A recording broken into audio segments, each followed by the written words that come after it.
Rizzle Kicks Jordan Stevens, co-founder of mental health campaign #IamWhole, has launched an alcohol-free beer in collaboration with BrewDog to raise awareness for seasonal affective disorder this last January. 82% of men say that they are more likely to open up when socializing with friends and family. The new alcohol-free beer, named Sad AF, launches as part of a wider mental health campaign urging men to speak with family and friends about depression and anxiety. As a matter of fact, 100% of the profits of this beer will be donated to mental health research. With men's mental health awareness on the rise, here's some quick facts. Nearly 1 in 10 men report experiencing some sort of depression or anxiety, but less than half seek treatment. More than 4 times as many men as women die by suicide in the United States, and with male suicides being on the rise since 2000, it now accounts for the 7th leading cause of death among males. Check up on your people. Those smiles don't always mean that they're doing okay. If you're struggling, please talk to somebody and remember that you matter and that you are loved and you are not alone in your fight. Mental health is truly a journey and not a race. And one thing's for sure,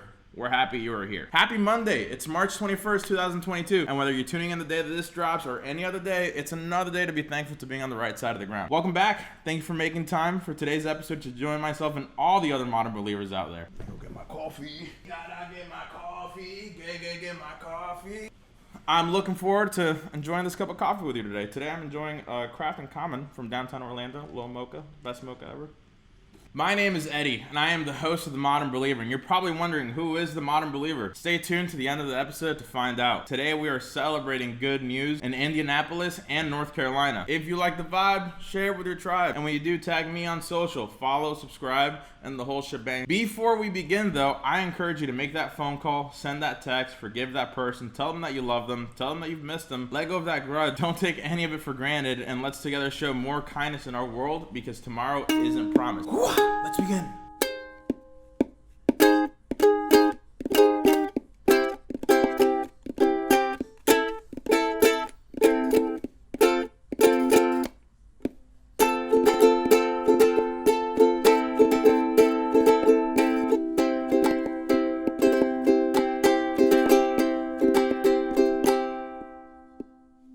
You ever lose something, misplace something, and it bugs you? Then you forget it, and somehow you find it a few weeks later, like, oh, there's my red Sharpie. Imagine getting a call 44 years later that something you lost was found. A call came in from the Ohio State Police telling Rex Hatton in Indianapolis that the Corvette he reported missing in 1974 was found. After some back and forth with insurance and having to find proof all these years later that the car was his, he got it back. An immediate time machine that made Rex feel like a young kid again. His wife Kay joked with Rex, telling him she felt Rex got the car stolen on purpose so she couldn't drive it. The black color of the Corvette had been painted midnight blue and the seats were worn. It will need some work, but Rex and Kay are all in and planning to put in the time. Kay shared with a local news station that it will be a slow process because they don't have a pot of gold at the end of the rainbow, but if they find one, they will do it in parts. They are both not complaining. They just hope to get the car running in time for their 50th wedding anniversary. Happy 50th year anniversary. Former Tar Heel and NFL lineman Jason Brown was living a dream right before another dream found him. Jason Brown was in the middle of a 5-year, $37.5 million contract with the St. Louis Rams at the time. When 3 years into that contract, he was cut by the team. After the St. Louis Rams cut him from the team in 2012, Brown took a long look in the mirror, and instead of fighting for a position on another team, Brown walked away from all of it. His older brother, who passed away serving our country over in Iraq and Afghanistan, serves as a big inspiration for him. Jason shared that when he was trying to find himself, he asked Jesus and God what he could do with all the blessings he had been given. And the answer he heard was, I want you to feed my people. This is how First Fruits Farm in Lewisburg, North Carolina started. A farm founded on giving back donates the first fruit of every harvest to food pantries. Hundreds of thousands of pounds of food and vegetables and everything have been donated, and millions of servings have been dished out in North Carolina thanks to Jason and his team's effort. It might be their 10-year anniversary coming up soon for the farm, so imagine that, 10 years of just giving back big and expecting nothing in return. Godspeed, Jason. Thank you for your service and giving back to the community. Think of one thing you're grateful for today. If you think of more than one, that's great too. Let's take a few seconds to be grateful and present. Today, I am thankful for my clothes because I have clothes and a lot of people don't. And sometimes I get picky and I'm like, oh, which shirt do I wear today? And then, we end up putting on the shirt that we've worn 10 times in the last 30 days. But hey, that's my favorite shirt. Either way, most importantly, I'm also thankful for you because the world became a better place when you were born. Going back to what I said earlier, I'm human too. And I worry so much about the random things in life. Things that are out of my control. Things that have happened. Things that might happen. So today I'm going to share some words that Sue at the Tampa Aquarium gave me a couple weeks ago. I asked her and her husband, what would they tell their 27-year-old self? And she said to stop worrying. A college professor once told her that 90% of the things we worry about are probably never going to happen.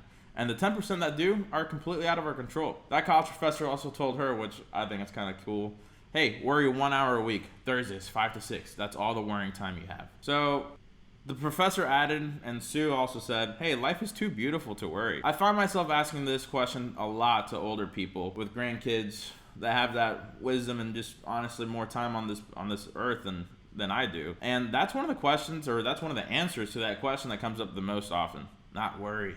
Be okay. Things are out of your control. So, hey, try not to worry, being a little kinder to yourself. I worry so much, again, personal, business, what ifs, what if nots, that I am trying to apply that a little bit more.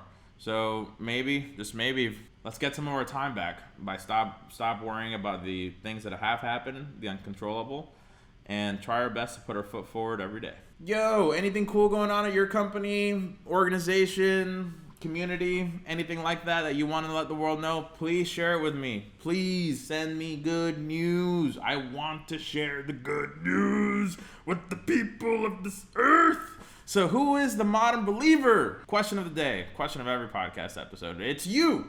It's an individual that believes and knows that there's good things going on in the world, even though we're constantly bombarded with information that tells us it's kind of the opposite. Like I said earlier, if you like the vibe, share with your tribe. If this is your first time here, please like and follow the page. If you're on YouTube, please hit that beautiful red big button. But please remember, it costs $0 to be a kind human being. Love big and expect nothing in return. Keep being yourself. That's the only thing we ever want from you. And thank you for your time. And I want to remind you that I love you. Keep on keeping on. I am immensely proud of you. No matter where you are in life, you have a friend in me. Keep smiling and loving all the people we encounter in our walks of life. Because that smile and uplifting attitude you give them might just maybe, and maybe, just maybe thanks to the love that you give them today, they start spreading that love to others. And then we build a beautiful chain reaction of love. So stay blessed. Keep fighting the good fight. Make it a great day.